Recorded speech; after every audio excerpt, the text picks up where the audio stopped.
अब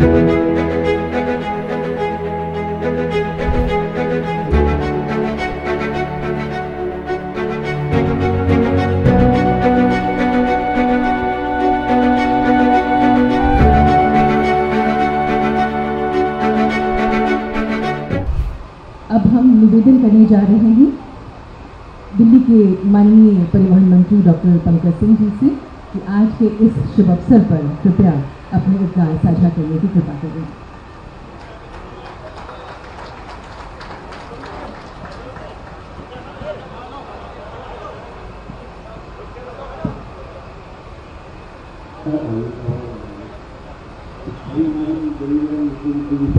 लेकिन बात जो बोलूँगा गाने में कंजूसी करो, ताली में कंजूसी मत करो। मुख्यमंत्री जी के लिए अगर तालियां जोर से बजाएंगे।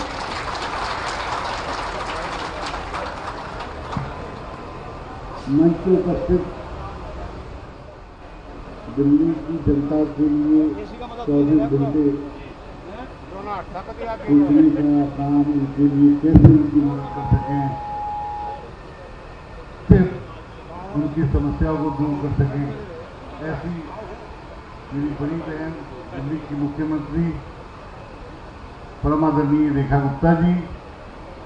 भाई तालियां बजाइए दिल्ली की जनता के लिए। हमारी मुख्यमंत्री जी सोचती है ना, तो उसके जोर से तालियां बजाइए।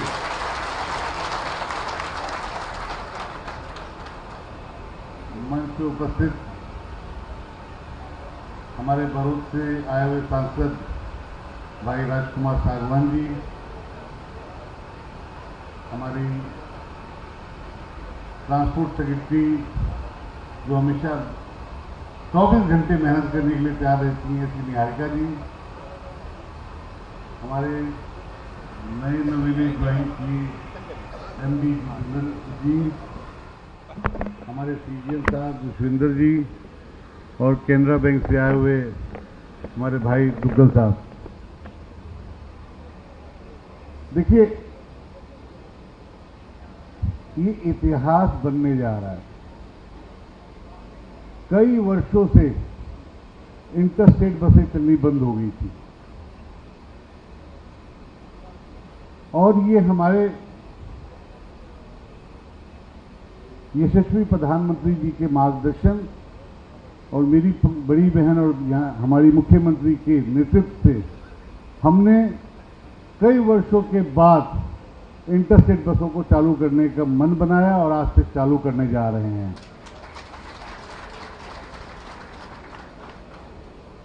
भाई अगर सही काम हो रहा है तो तालियों में कमी मत कीजिए, तालियां कभी भी कम होनी चाहिए।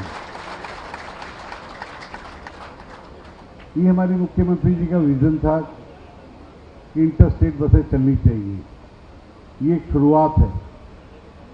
भविष्य में आदरणीय मुख्यमंत्री से पूछ के हम और भी जगह पर इंटरस्टेट बसें चलाएंगे और EV में चलाएंगे। दिल्ली को स्वच्छ साफ सुथरा करने का जो विश्वास दिल्ली की जनता को हमारे प्रधानमंत्री जी ने, हमारी मुख्यमंत्री जी ने दिया है, हम अपनी EV की बसों को 100% करके जितना भी पॉल्यूशन कम कर सकते हैं वो करने का पूरा प्रयास करेंगे। मुझे बड़ी खुशी होती है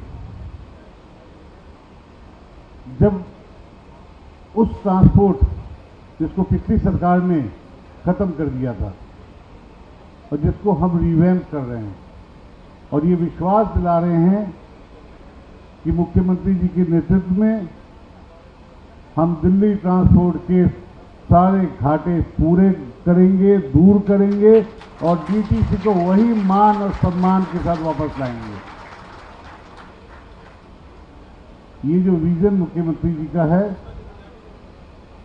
मैं जब भी दिल्ली ट्रांसपोर्ट के विषय को लेकर जाता हूं और मैं कहता हूं कि आदरणीय मुख्यमंत्री जी, बड़ी बहन मुझे ऐसा करना है, वो बोलती है बिल्कुल करो। DTC का जो सम्मान, जो मान जो पहले था वो फिर से वापस आना चाहिए और हम ये आपको विश्वास दिलाते हैं कि हम भाई बहन DTC का मान सम्मान और उसका घाटा सब वापस लेकर आएंगे, सब दूर करेंगे। अभी हम फर्स्ट फेज में ऑटोमेटेड मशीनें चला रहे हैं। इस फर्स्ट फेज के बाद कलेक्शन सेंटर्स में हमें प्रॉफिट मिलेगा। आम जनता को जो समस्या खुले पैसे की होती हैं, वो कमियां, उसके कारण उनको परेशानी नहीं हो, ये सब चीज दिल्ली की जनता को असुविधाओं से दूर कर रखने के लिए दिल्ली सरकार, भारतीय जनता पार्टी ये काम कर रही है और करती रहेगी। नवरात्रि के इस शुभ अवसर पे मैं मां दुर्गा से ये कामना करता हूं कि मां हमें इतनी शक्ति दे कि हम दिल्ली ट्रांसपोर्ट को उस ऊंचाइयों पे ले जाएं, क्योंकि बचपन में हम भी घूमे हैं उस ट्रांसपोर्ट बसों में, बहन भी गई हैं, सुनती जी भी उसमें गई हैं। हम उस ऊंचाइयों पे ले जाएं जिस ऊंचाइयों पे दिल्ली ट्रांसपोर्ट था। मुझे ज़्यादा नहीं बोलना है, क्योंकि मैं चाहता हूं कि मुख्यमंत्री जी आएं और हम सबका मार्गदर्शन करें। एक बार मेरी प्रार्थना है कि मां का जयघोष करेंगे।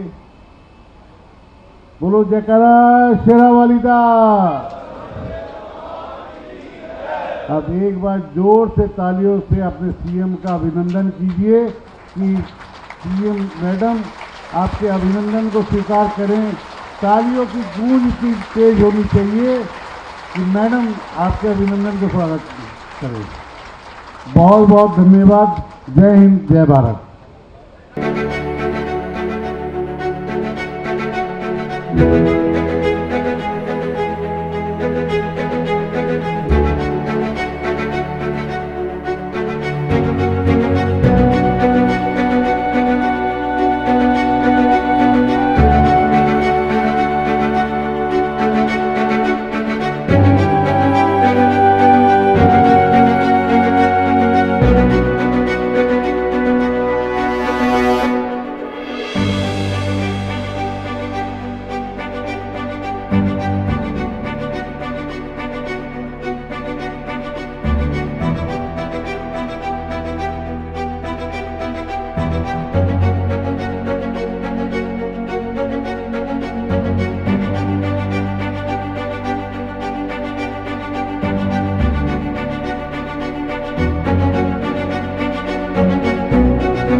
परिवहन विभाग हमारा दिल्ली सरकार का लगातार उसमें हमें दिल्ली की जनता के हित के योजनाओं को शुरू करना है, कामों को शुरू करना है। 65,000 करोड़ के घाटे में चल रही डीटीसी के दोबारा सर्वाइवल के लिए और दिल्ली की जनता की सुविधाओं के लिए लगातार हम इन अपने परिवहन व्यवस्था में चेंजेस कर रहे हैं। इंटरस्टेट बसेस जो सालों से बंद पड़ी थी, जबकि हजारों लोग रोजाना अप डाउन करते हैं दिल्ली एनसीआर से और आते हैं दिल्ली में अपने रोजगार के लिए, काम के लिए, और हम उन्हें उस तरह की सुविधाएं दे नहीं पा रहे थे। आज दिल्ली बागपत के रूट पे ये इंटरस्टेट बसेस चलेंगी और उसके बाद हम दिल्ली से अन्य राज्यों को और विशेष रूप से जितने धार्मिक स्थल हमारे हैं, चाहे वो सालासर धाम है, खाटू जी है, वृंदावन है, हरिद्वार है, विशेष रूप से हम इन सारी जगह भी अपनी इन व्यवस्थाओं को करेंगे और जनता सीधा जुड़ पाएगी। ये लो फ्लोर एसी बसें जिसमें कैमरा भी है, पैनिक बटन भी है और शानदार बसेस ये हैं, इसमें उनको किसी भी वोल्वो बस से कम महसूस नहीं होगा। दिल्ली सरकार अपने परिवहन व्यवस्था को सुचारू करेगी और बेहतर करेगी। चलो ऐप के बारे में भी बता दीजिए। ये ऐप अपने आप में एक महिला जो है उन्होंने इसको, आपने उनको भी इंट्रोड्यूस किया यहाँ पर। भारतीय महिला जिसने ये स्टार्टअप शुरू किया, उसके साथ हमने दिल्ली की अपनी इन इंटरस्टेट बसेस को जोड़ा है ताकि कोई भी घर बैठे भी डिजिटली अपनी दिल्ली परिवहन की बसेस में अपनी सीट रोक सके। और इसके साथ ही ऑटोमेटेड फेयर कलेक्शन मशीन्स भी हमने अपनी सभी बसेस में लगाई है ताकि डिजिटल पेमेंट, आज का भारत डिजिटल भारत है, दिल्ली को भी डिजिटल होना बहुत जरूरी है। तो अब हमारी बसेस में कैश के साथ साथ डिजिटल भी होगा ताकि लोग अपनी सुविधा के अनुसार इसका इस्तेमाल कर सकें। एक सवाल दिल्ली को लेकर, दिल्ली पर निशाना साधा गया। कर्नाटक के उप मुख्यमंत्री ने कहा है कि प्रधानमंत्री के घर के बाहर भी गड्ढे हैं। आपकी प्रतिक्रिया इस पर चाहेंगे? दिल्ली रोजाना अपने आप को आगे बढ़ाने के लिए काम करती है। कौन क्या कहता है क्या नहीं कहता हमें नहीं मालूम, परंतु सरकार 24/7 इस दिल्ली की विकृत परिस्थितियों में काम कर रही है। जो सालों से 27 साल का बैकलॉग दिल्ली के लिए इकट्ठा करके छोड़ा गया है। अभी बारिश का मौसम खत्म हुआ है, कहीं पे अगर गड्ढा होगा भी तो निश्चित रूप में उसे भरा जाएगा। दिल्ली की सारी सड़कों को रिवाइवल करना दिल्ली सरकार की प्रतिबद्धता है और इसे हम करेंगे।